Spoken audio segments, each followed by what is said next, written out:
Hey guys, I'm Sara Wiseman. Today we're going to talk about the idea of radical self love and how you can learn to love yourself and why this matters. So, when we first come across this idea of self acceptance and self compassion, depending on where you are on your path, you may feel like you've wandered kind of into a whole new world, depending on how and where and when you were raised, you might not have been exposed to the idea of self acceptance, or certainly not this idea of radical self love that's possible for all of us. And, we're fortunate that as souls, we are evolving. We're divine beings in human containers, and we get this opportunity as conscious beings to grow and evolve and do our inner work. And we get to experience the guidance of a benevolent universe, leading us to a more positive, joyous understanding of ourselves. And so this is the journey of our lives. When we talk about what is my destiny or what is my soul path, radical self love is the starting point for all the other expansion. So, my own experience of radical self acceptance happened a long, long time ago, many, many decades ago, actually.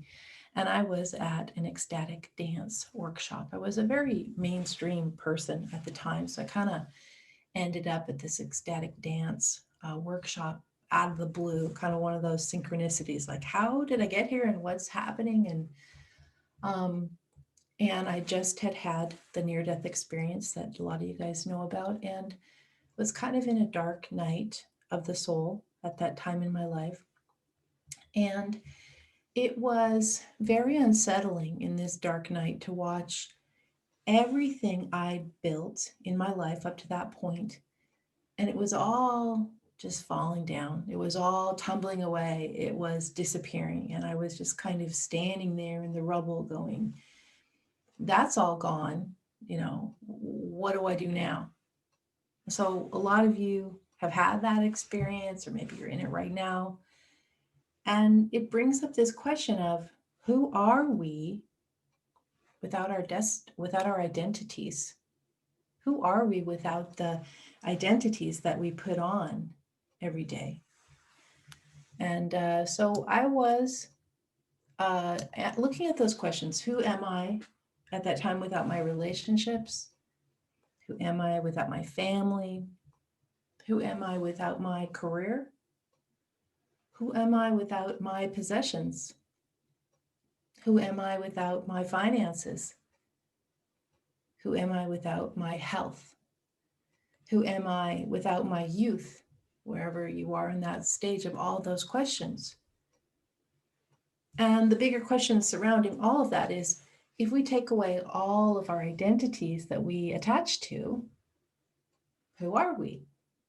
So here was this question that I was being faced with in this ecstatic dance workshop, with really no clear way how to approach the question, much less how to find an answer. So, as the divine works often, it came very unexpectedly. I was just on the dance floor, and in this particular exercise, all we were supposed to do is just dance and repeat the phrase in our mind, I am enough, as we danced. That was it. It's just, I am enough. I'm enough. We're dancing, I'm enough. Just moving with that phrase, and then noticing what feelings or knowings or understandings came as we were dancing. I am enough. I am enough. I am enough. And it sounds just like super simple, and actually it is pretty simple. But what happened wasn't very simple. I started dancing, I started the phrase, big deal.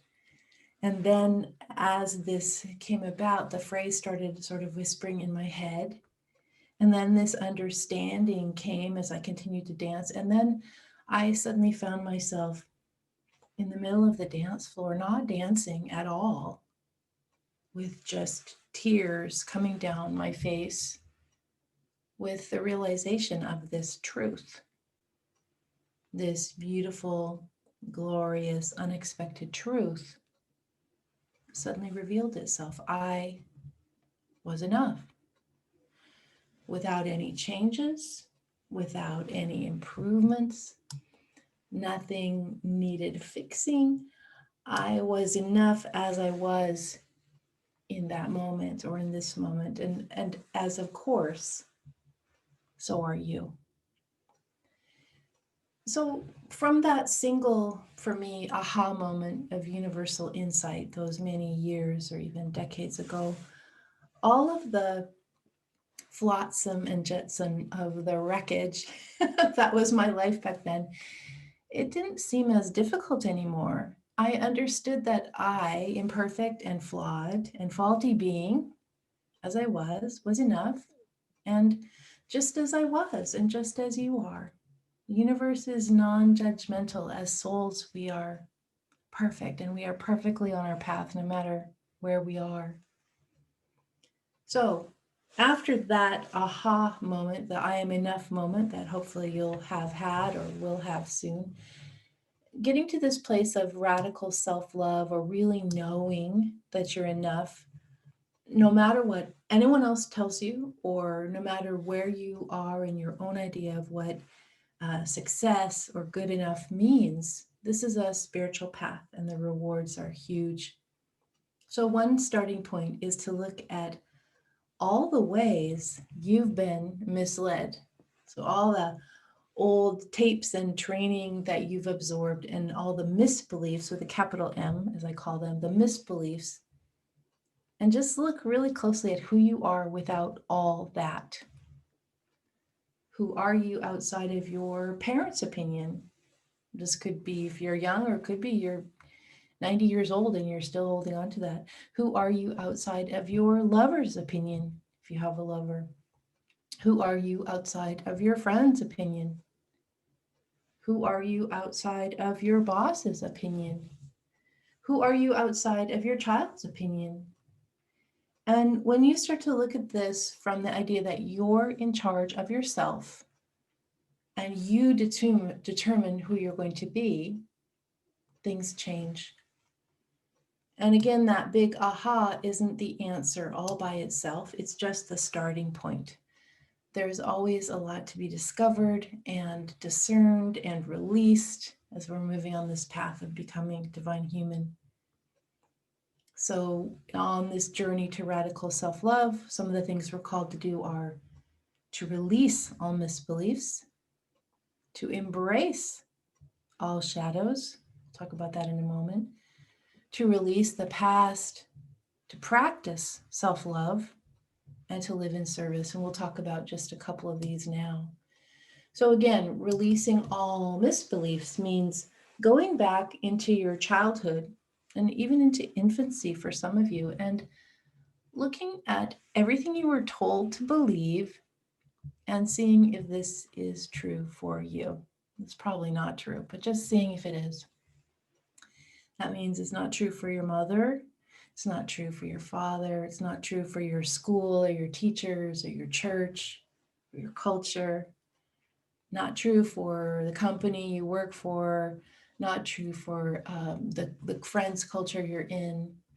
And we go into this soul inquiry with this idea of, what if what they told you was wrong, which it probably was, and we allow ourselves to see things a different way, a new way, which is more in aligned with what's the true divine reality. You know, there's what other people think, and this also includes what people who are very close to you think. And then there's your truth. And the journey of soul inquiry in this path of radical self-love is to sort and sift through all of the old beliefs and determine, what do you want to keep? What do you want to let go? What's useful? What doesn't apply? As an example, so many of us were taught we should be, especially women, but not only, we were taught we should be nice or sweet or helpful or good, right? It was kind of ingrained in the culture for a lot of us. And, you know, or maybe you got misbeliefs like you're not coordinated, or you'll always be fat, or our family is always poor, or we need to be in a certain political party, or you're not artistic, or you're bad at math. I'm just picking random ones. So, you just go through this process of looking at all of this, and you just find out a lot of it is not true. And you get to just release those misbeliefs. You get to say, not true for me, to anything that doesn't resonate with you, with who you feel yourself to be. And if the people in your life protest, and they probably will, because most of us don't like change, it's fine.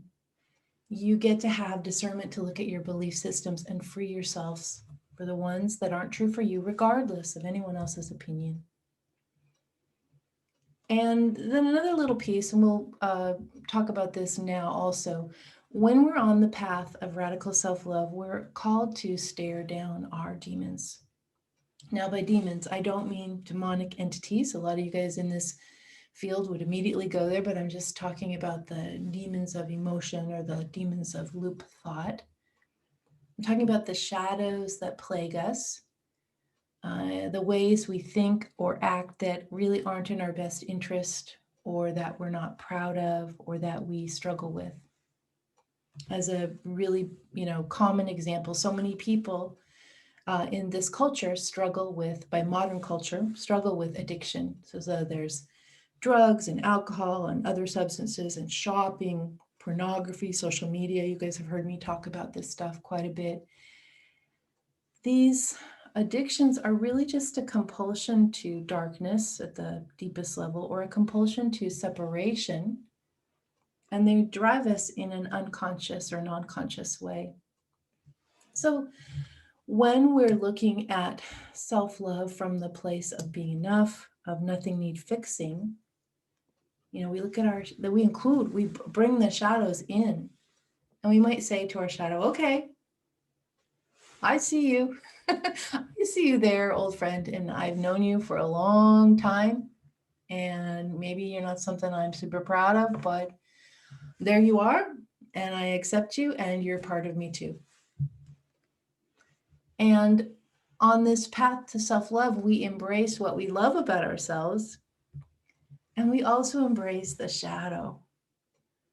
And, this is, of course, our shadows are often the only part of us that's teaching us what are our biggest soul lessons.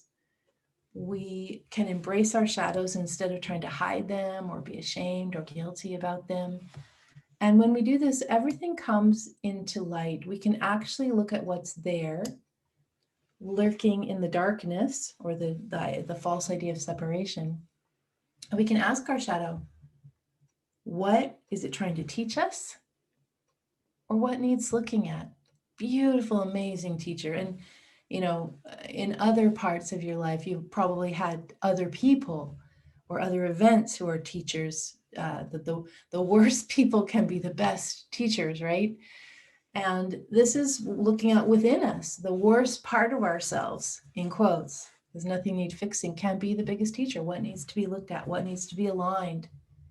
What needs to be brought into balance? What needs to be released?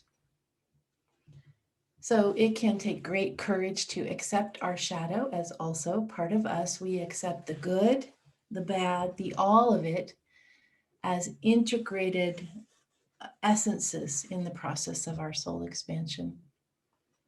Remember, in all of this, we're not our story.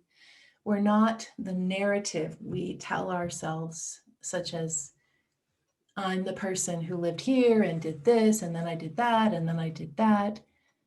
That narrative is really just one sort of perspective out of many thousands of perspectives you could have, and it's not even real. What's real is how we show up to every moment now. Not in the past, not even in the future, now. This idea of being in nowness, letting go of all the narrative, all the misbeliefs, and just showing up to what is, and appreciating the moment fully, and then the next moment fully, And this is what creates true joy in our lives, this aspect of self-love, which we can just be fully present. Nothing needs fixing. I am enough right here, right now. So we just touched on a little bit about radical self-love. If you would like to know more, go and dive deeper, you can go to sarawiseman.com and go to courses, and there you will find the Self-Love Project. Thanks for listening.